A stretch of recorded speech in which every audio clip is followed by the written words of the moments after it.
Hello campers, this is the Suburban Camper and this is an update on the 12 common problems video I did back in June. As I stated in that video, I was planning on investing about $2,000 into my Suburban in the short term to address some needed repairs and perform some preventative maintenance. The primary repair needed was the rear main seal, as you can see here. Now, I have done most of the repairs to date myself, but the rear main seal is beyond my capabilities, not to mention the fact I must remove my cargo carrier and rack to get my Suburban into my garage, and even then it barely fits, so I needed to have someone do this work for me. My initial thought was I would take it to the dealer for the rear main seal job. It is a big job, particularly if you have four-wheel drive, and I figured the dealer could get the job done quickly, and I was willing to pay a premium for speed. Well, these are strange pandemic times we live in, and I could not even get a service writer to answer the phone or return a message at 2 local Chevy dealerships. That is how busy the dealers are right now. I have a trusted repair shop I use for my German vehicles, but they don't want to work on a 20-plus-year-old Suburban, and my local repair shop does not accept new clients with vehicles older than 2005. Okay then. I searched and found a repair shop I could get an appointment with, dropped off the Suburban, and crossed my fingers. Again, these are strange times and parts are hard to come by, so it took a couple weeks and some frustrating back and forth with the repair shop, but the Suburban is back on the road and no longer dripping oil from the rear main seal. Check it out. I also had them fix the emergency brake. Looks like we have some nice new cables in place here.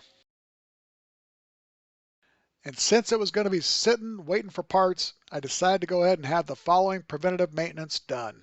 The oil pan was just starting to develop a leak, so since they already had it up in the air and the skid plate removed, it made sense to get the gasket replaced. My serpentine and AC belt were showing some wear, and this is certainly something I can do myself. I carry an extra serpentine belt and wrench in my Suburban just in case, but I went ahead and had them replace both for peace of mind. When I was having issues with getting heat quickly, I had the radiator flushed at a quick lube with the idea that it may also flush the heater core, but all it did was loosen things up, and I could occasionally hear coolant gurgling through the heater core.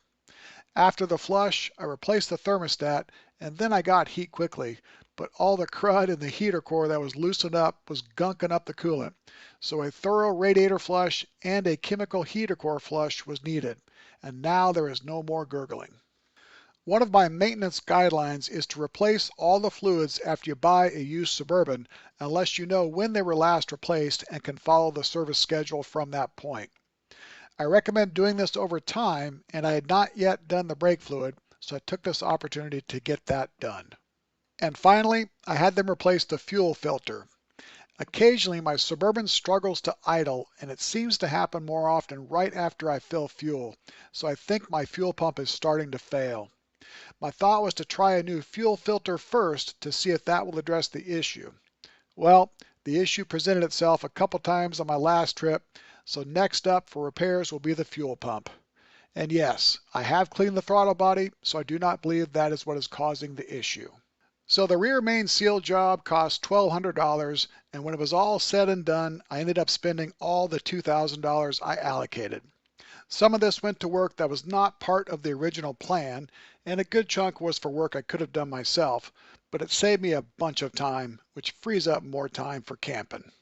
Going forward, here is what I am now looking at for repairs and maintenance. The fuel pump is priority number 1.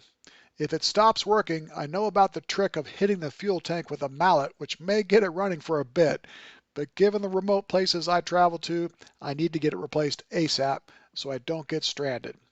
This job requires the fuel tank to be removed, and again, this is beyond my capabilities, so I will get that work done for me. I mentioned suspension parts in the last video, and I was referring to the inner and outer tie rods and shock absorbers.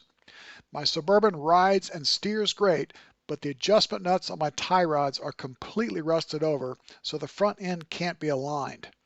It is not very far out of alignment, but my steering wheel is crooked, which is kind of annoying, and I want my new tires to last a long time, so I will be replacing the tie rods, and then I will get it aligned.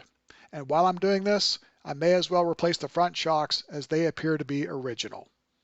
I also mentioned replacing valve cover gaskets as they are seeping oil, and the repair shop wanted to do this, but it is a super easy job, so I will take care of that at 200,000 miles, and while I'm doing it, I will replace the spark plugs.